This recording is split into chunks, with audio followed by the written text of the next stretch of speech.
Every man in my family disappears at 18, and I turn 18 in 3 hours. This happens in my mother's family. All this disappearing business. I found out about it when I was 12. I was helping to organize the basement when a stack of old photo albums fell from a box. I muttered some words that my mother would have slapped me for if she saw before I started picking them up. One of them had fallen open, and I stopped when I realized I recognized the little girl in the photo. It was my mother. It was so strange to see her as a child with a ponytail and missing teeth, but I recognized the shape of her eyes. I decided to take a break and started looking through the album. My mother didn't talk much about her family, and curiosity killed the cat, but satisfaction brought it back. I saw my mother playing with her siblings, 3 older brothers and 2 sisters. I saw her sitting on her mother's lap while trying to learn to play the piano. And I saw the first family photo.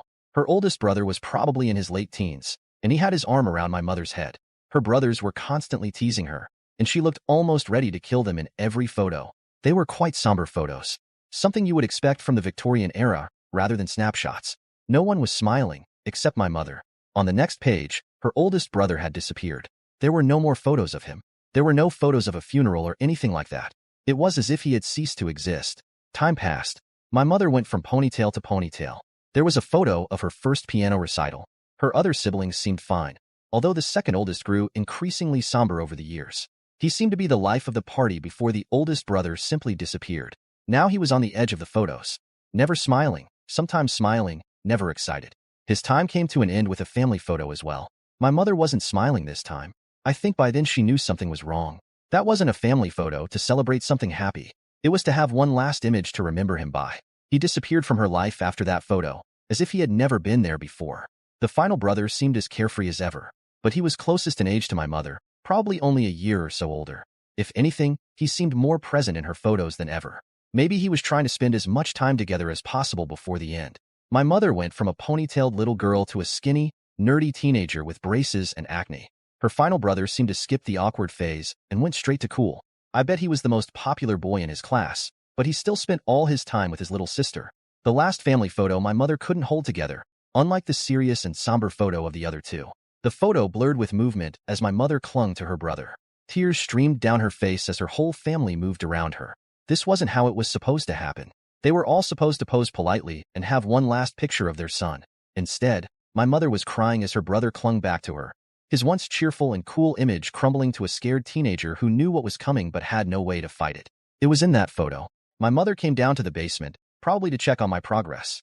The moment she saw I was looking, her face fell. I put the album away and asked my mother what had happened to her brothers. I can't forget the look on her face. She looked dead. Sure, her brothers were the ones who had gone away, but she was the one who had to survive without them. They're gone now. They want the boys. She refused to explain who they were and fled to her room. She locked the door behind her and didn't come out for hours. When she did, she asked me not to talk about it, begged me to let it go. So I did. As her only child, her only son, I let it go. At first, I carried on as usual, but I couldn't let it go. I did my research. Missing persons reports took a while to find, but they were all there. Michael, John, Wayne. The 3 had disappeared on the night they turned 18. The cases were colder than ice. No trace of them ever surfaced. No sightings, no suspicious bodies. They were gone. They wanted them. I didn't know who they were, and I didn't think I would find out until tonight. But I had a date for my last day on Earth, so I decided to use my time wisely. I stopped making plans for college and started focusing on the here and now. I volunteered almost every weekend. If I wasn't in the community kitchen feeding the homeless, I was at the animal shelter helping socialize the dogs. After school, I made an effort to hang out with the kids no one else would. I ended up making some surprising friendships, people I would have never paid attention to before finding out I was doomed. I joined the photography club. I actually won a few local contests with my photos. I tried to inspire other people to dedicate themselves to something creative, something fun, not to be good at it, just to enjoy themselves. Above all, I prioritized time with my mother. I'm the only real family she has. Maybe I was a bit of a mother myself, but it didn't matter. I didn't want to leave this world without making a difference. I think I did, and I had fun doing it too. A few more hours. It's so strange.